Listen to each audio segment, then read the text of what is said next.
Okay, welcome back to another episode of the Girl Boss Method podcast. I'm your host, Ritu. So, I thought today would be a really good idea to kind of talk a bit more about the sort of nailing your progress over the next 7 to 8 weeks. Now, this is a bit of a crucial time of year. It's November the 4th, and we're coming up to that time where this month's quite important because when December comes along, it can be difficult to start to manage things, especially if you've got like work dues. I know for many of us ladies, we've had Diwali celebrations, etc., this weekend, and so now thinking about moving forward and just keeping that train going and making sure that we really make the most of the next 7 to 8 weeks is crucial. Okay, so we are going to be talking about some of the basics, and it's just to kind of really reiterate how important they are. And hopefully, again, I'm not like confusing anyone with any extra stuff. It's not going to be more stuff or extra stuff. It's literally nailing the progress. So we want to ensure that we've got the right mindset about this as well. And so again, when we are thinking about December and you're like, oh my God, I need to like achieve this by X date, this can start to build up a bit of pressure internally, and then you can get quite distracted as well. And instead of sort of panicking and thinking about the outcome, it's really important to kind of focus on the inputs. And obviously we know that the small actions that we do daily, those are the things that we can control. And that's the idea of creating this sort of steady progress without any additional stress. So I know it's easier said than done, but it's just remembering that success is going to be built on consistency and not restriction. So we want to create more of a balanced idea about this as well. And obviously something that works for you ideally.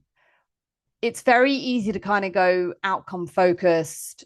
This is what I want to achieve. But I think if we start thinking about, especially for November, we think 4 clear weeks and we think week on week, this is where we're going to get ticking off. And so if that means for you getting a calendar out, having it on a whiteboard, just adding in little ticks each day, I'm with you here every day as well.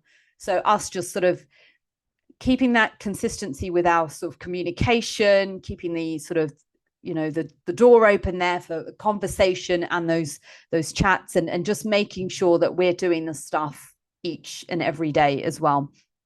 And yeah, why does consistency matter, right?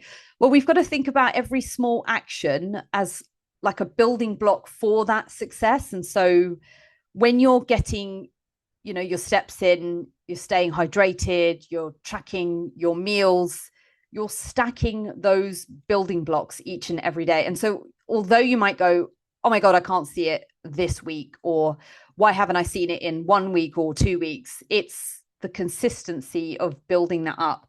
And I think this is sometimes where people can tend to go wrong, is that typically they'll think, right, I'm going really hard all week.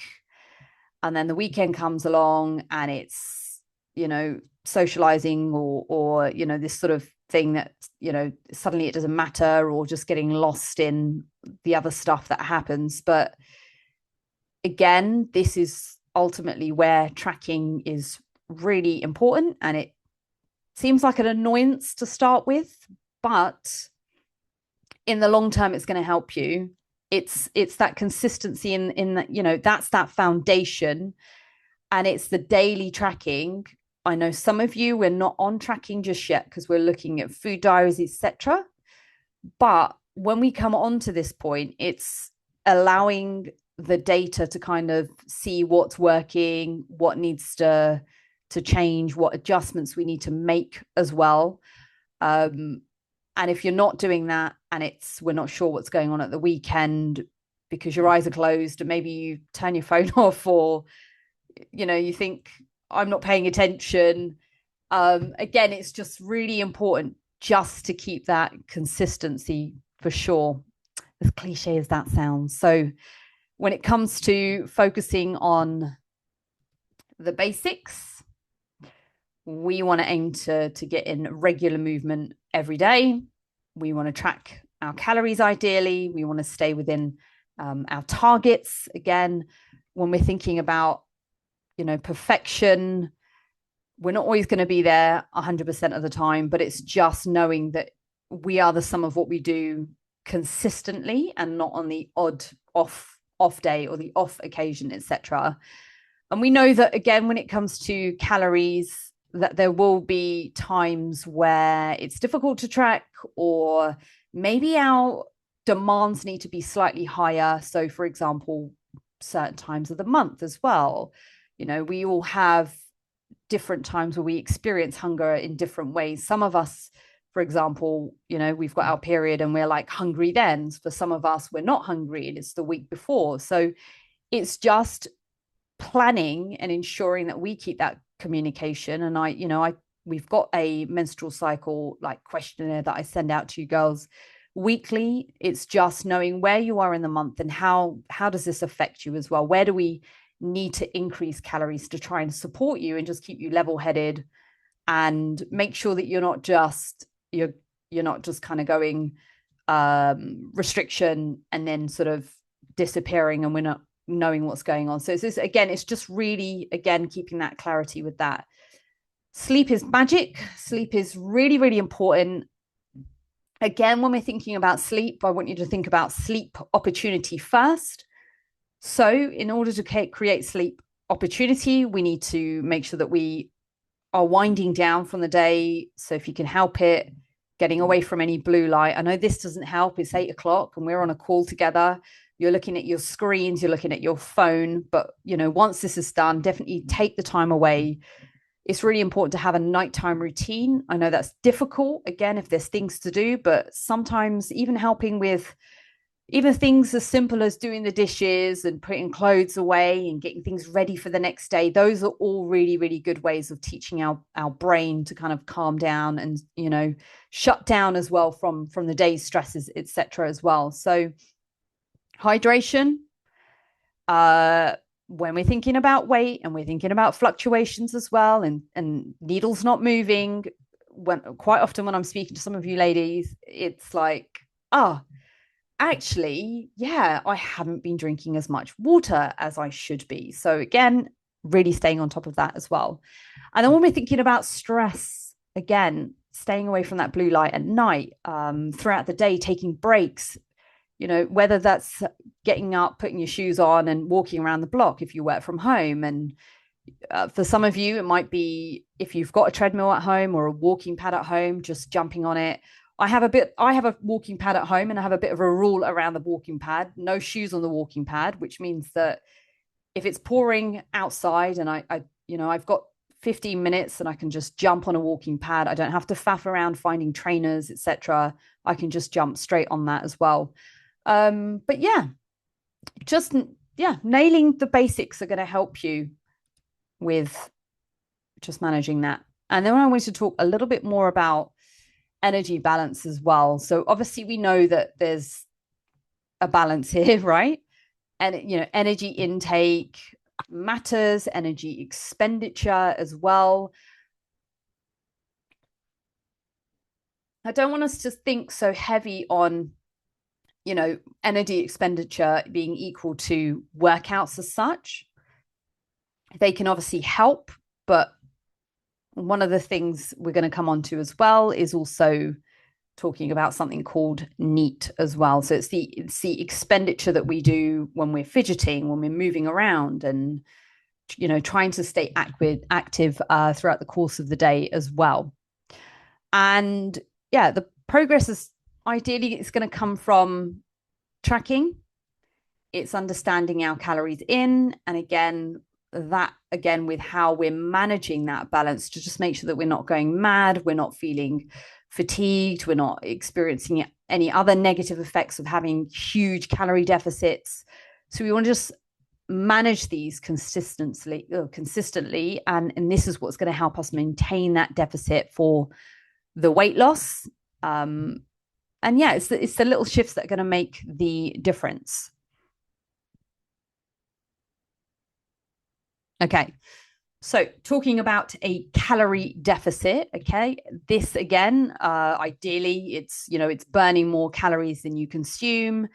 This is essential for fat loss. There's many ways of thinking about a calorie deficit or creating that, and there are many different diet types that people will adopt to try and create that. So whether they're going for no carbs, or stopping eating at a certain time of day, or intermittent fasting, or keto, or what have you, just any sort of food exclusion as well. There are ways of kind of trying to create an energy balance disruption in that sense. So the creating a calorie deficit is probably the most manageable way to do it. And again, there are many ways of creating that as well. So we want it to be sustainable.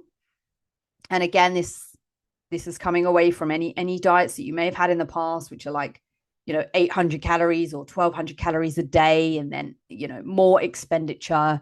It's again just managing that, and I think that's just really important, and I'm going to keep running that home, is just managing it. So we want it to be sustainable. So again, looking at around 300 to 500 calories per day as a deficit. This is again my job. This is what I do for you. If again we find that you're not responding and you are being adherent, again it's having those conversations around that, understanding how you're tracking, if you're being realistic with that, if again, if it's something to do with hunger, for example, as well. There's so many different things that are going to affect this. Ultimately, you want to make sure you're nailing those steps. So if you are using an activity tracker on your watch or your phone, and it gets to 4 p.m. in the evening and you've only had like 1,000 steps, that's clearly, is it work that's left you sitting at your desk all day? Have you not had your phone on you? So again, you need to try and create that opportunity to get those steps in. And yeah, those daily deficits are, again, gentle, gradual shifts that we're trying to create. And this is going to help us with sustainability as well. And again, yeah, consistent adjustments and efforts, again, are going to help add up. And then we'll be coming on to NEAT. So NEAT equals non-exercise activity thermogenesis. And I might open up the floor to this and see if anyone fancies explaining what that might be in their own words. Anyone want to dive in? Any ideas? Yeah, it's just basically activity that you do sort of outside your normal things. So, as humans in general, like we've got into a situation or a time where we just get really comfortable and we're sat in front of our screens, but it's just normal activity that you do, like, going to the shops or just walking generally. So, as a minimum, we should be doing about 10,000 steps or 8,000 steps a day.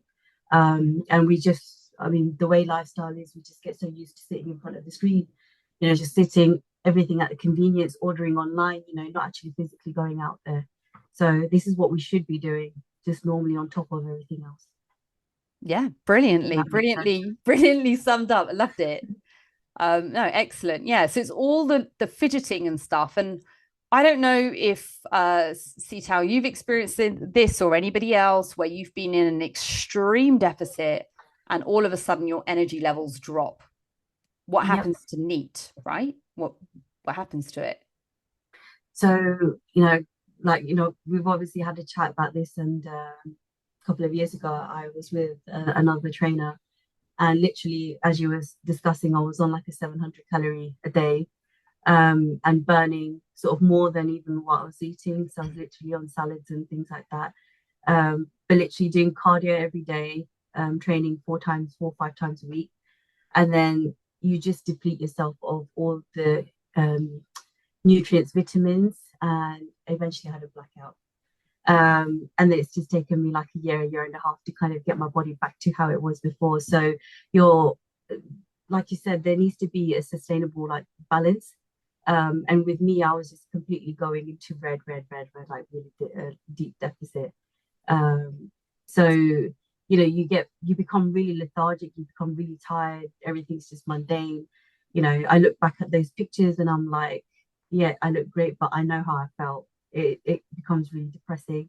So you completely forget about this, and then you start compensating. So you overdo things in terms of like cardio. I was doing like 40 minutes a day on the Stairmaster, and then I thought, okay, that's fine. I don't need to just go for a walk and everything. So you kind of like compensate or balance with something else, and then you just use your structure. Yeah, thank you so much for sharing that. I think, yeah, definitely. I'm sure there are some of us here that can resonate as well with, some of those extremes, or being told of those extremes, or dabbling in those as well. But again, hormonal disruption as well. Like there's so many other things that can come about from being in that as well. So many things that it just affects the body in so many ways. So no, thank you so much for sharing that. And yeah, just know that we're going to be working together and making sure that this is sustainable for each and every one of you, um, because it doesn't feel great when you are in that huge deficit. And like for me, for example, I've never been on that extreme, but I feel like I've been on quite a harsh deficits, certainly from when I competed. And things like the NEAT is definitely where I felt like the shutdown. When you are in a heavy deficit, although your work, all your energy is, you're ramping up the expenditure, your calories are lower. And then you find that when there are those times when you are naturally, you would be fidgeting, you're not, right? So for example, me now, I'm talking with my hands, I'm moving, I have energy. Whereas if I had no energy and I was in an extreme deficit, I might be a bit more shut down. You start to get colder as well. You want to move less. Again, it's just the body's response to dealing with poor energy balance. Okay. All right. So I kind of wanted to touch a little bit on this. And again, this is a bit more mathy, if you like, but just especially when we're thinking about things like body weight, and we're thinking about equating that to calories as well. 700 and well, sorry, 7,700 calories is equal to a kilo of body weight. So again, body weight does not always is not equal to fat mass, and that's something that I think everyone really needs to understand, is that there's so much else, so much other stuff that builds up to that as well. We've got other muscle, we've got skin, we've got organs, we've got weight, water weight. Water will account for a lot of the scale shifts that we see as well. Again, if things are staying stagnant as well, or you're finding them sort of, one day it's up, one day it's down. Unfortunately for women, we experience this at least once a month for sure. And then again, this water weight disparity as well is going to be affected depending on, things like sleep, stress levels, salt intake as well. So, again, coming back to that sort of water retention thing as well. But when we're just translating it to calories, again, that's why calorie counting is actually really beneficial. And I just want to run home that this isn't the only way of doing things, but this is, in terms of mathematically and scientifically, it is the best way to do things. And again, it's not always easy to do with life and eating out and going out and having meals. It's not always possible to do this, and we've all experienced this for sure. For Diwali, for example, that's just passed, there's been many days of lots of non-tracking, and there are again ways that we can kind of counteract that. We can again look at dropping calories ever so slightly in the build up to when we know we've got a weekend of untrackedness, or maybe even looking at different things of banking in more protein earlier in the day. For example, if we know that the foods that we're going to have access to later on might be more to do with carbs and fats, etc., So another thing that I wanted to talk about was weekly deficits as well. And I haven't mentioned it here, but even monthly deficits. And I know that sounds crazy, but again, it's just to highlight that a daily deficit isn't just equal to it. It's not just daily. The weekends matter as well and how we're doing things. So again, when we're thinking about like cheat meals or cheat days or cheat weekends, or it's the weekend and I wanted to treat myself, etc., sometimes we don't know what that looks like. So yeah, I wanted to just talk about what some of this might equal in terms of like a weekly deficit. So just drawing your eyes on that for a few moments. Don't worry about it too much. That's my job. Okay. So when we're thinking about tracking the progress and adjusting it as needed, our weekly check-ins are really important. So we want to make sure that we are consistently tracking. Again, if we need to make tweaks to your calorie deficit, we need to change activity as well. There are adjustments that we can make week on week. So another reason why that's really important to be consistent for sure. And yeah, just again, coming back to the basics, the tracking, the steps, the sleep over the next 4 weeks for sure. With November, we know that there's not going to be loads in the diary. I know some of you might have like birthdays, other events to do, and there might be other things going on, like maybe even like work meals start sneaking in as well. Just trying to stick to the basics as much as we can. And again, you girls, you can talk to me on an individual basis about what this might look like for you, and how we can navigate this together for sure.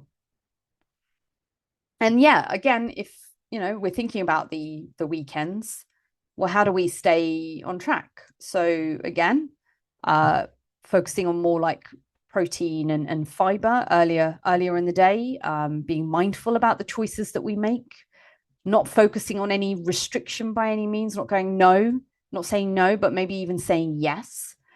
This can obviously help us when it comes to that sort of thing of an all or nothing vibe, which I know that many of us have experienced, where it's like heavy restriction, I mustn't. It almost becomes more tempting if you're told that you can't have something. It's almost like when you can, you just want to have more of it in abundance. So just enjoy your treats. And one of the things that I find really helpful, especially when it's certain times of the month when you crave sweet stuff or salty stuff, is almost saving those 150 to 200 calories for like treaty stuff, right?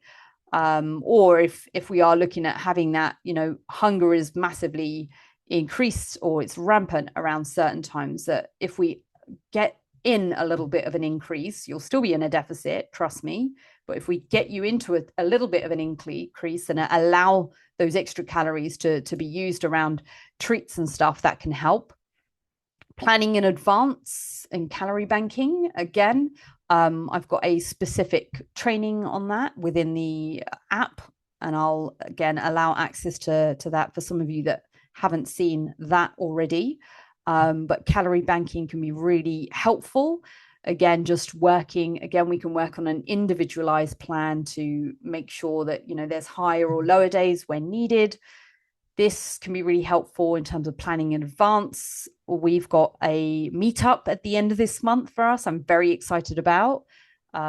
We could practice calorie banking in the lead up to that, because again, many restaurants will have calories on the menu, especially when we're looking at chain restaurants. That can be quite helpful. But yeah, again, if you find that you're not able to track, just be mindful of portion sizes. And again, we can have that conversation of what that might look like for you, depending on what you're doing or where you're going. Yeah. and balanced meals, protein, make sure there's protein and carbs and fats are generally in those meals when we eat out, especially if you're a vegetarian. It's so difficult to try and tick the protein box when you are eating out. One of my faves for that has to be Wagamama's. I feel like they do that job really well for veggies and vegans. But yeah, look, try not to aim for perfection all the time. Balance, we want to avoid restriction at all costs for sure. Okay. Yeah. And when it comes to like staying motivated, right? How do we do that? Well, again, we can set small weekly goals. So we can kind of like give ourselves something tangible to work towards the end of each week. Again, maybe that's just ticking off boxes. Maybe that's again like we do on Mondays, leaving a never miss a Monday in the group. I always find that's quite good for motivation. And again, it has to be, it doesn't have to be that, oh my God, I didn't do my workout, everything went out the window. Just again, thinking about the sort of mindset approach as well to that.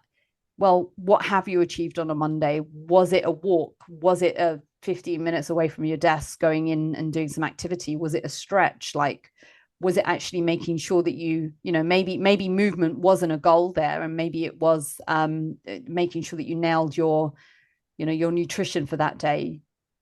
And then thinking of ways of rewarding yourself. What does that mean for you?